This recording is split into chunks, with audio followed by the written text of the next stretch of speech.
Julie and I had the privilege of traveling with a group called Sharing the Journey International. One of the doctors who started the organization, him and his wife Jackie, had been doing missions for over 20 years, and I work for Dave.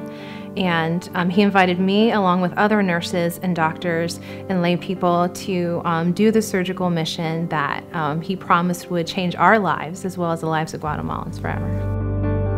Guatemala is just a beautiful country. When you look at it, you just see mountains on one side, you see the sun setting, the sun shining, and then on the other side you see lots of the slum, lots of poverty. They're very colorful people, very fun, love their families very much.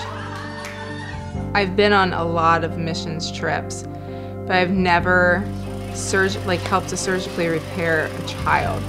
And for me it was you're not just changing like a child's appearance by fixing your lip.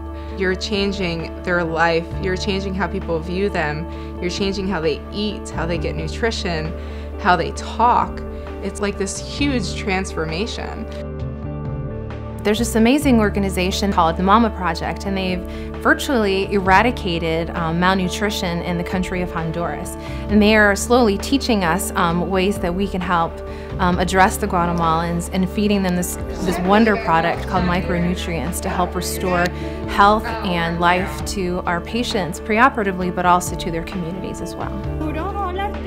Because a lot of the kids have the cleft lips and palates are so malnourished, and we can't fix them. We can't do anything for them because they're underweight. So if we can get some type of nutrients to them so that they get healthy, then we can fix them and they can have a life. When you're in the OR, standing with a group of other volunteers who are coming out of the kindness of their hearts and working in conditions that are appalling with no running water, no air conditioning, and you're sweating, performing these surgeries on people. It's incredible because you stand there and you realize in that moment, I am literally changing this person's life forever.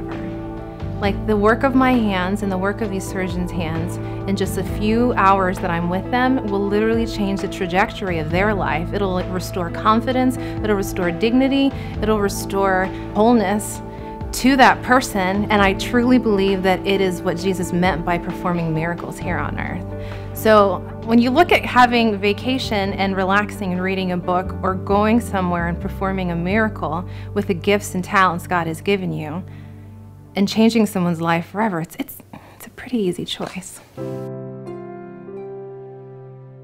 She's probably about 6 months, I want to say, and her parents were young parents. The mom was 16, dad was, I think, 18 or 17. They were very young, and it was their first child, and the baby has a lip and a palate, and in Guatemala they always fix the lip first because it's cosmetic reasons. People are more drawn to walking away and saying that somebody's of the devil if they see a child with a cleft lip. So they'll fix the lip first, but she had come in because this was their first child, and when she came out of surgery, her parents just broke down crying. I mean, father on his knees, mom just like hysterically crying because they were just so thankful to see their child and that their baby was alive. We had another little boy, his name was David. He was actually from the mountains where they speak a different language, and they came 10 hours away.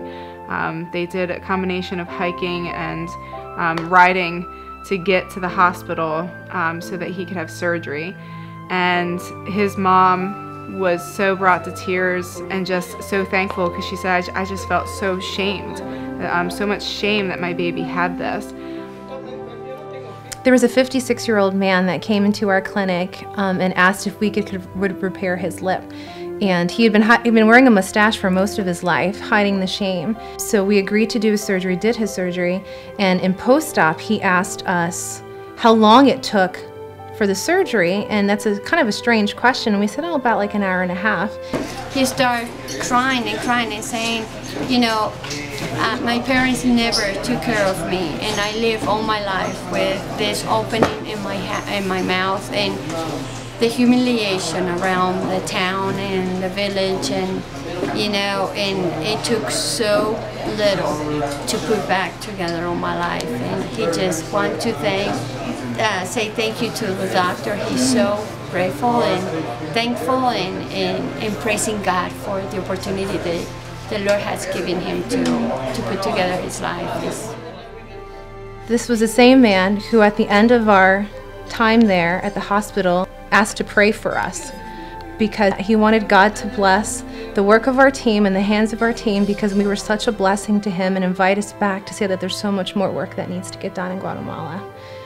Everyone was in tears, and it was the most beautiful moment where your own patient was praying over you because you were such a blessing to him.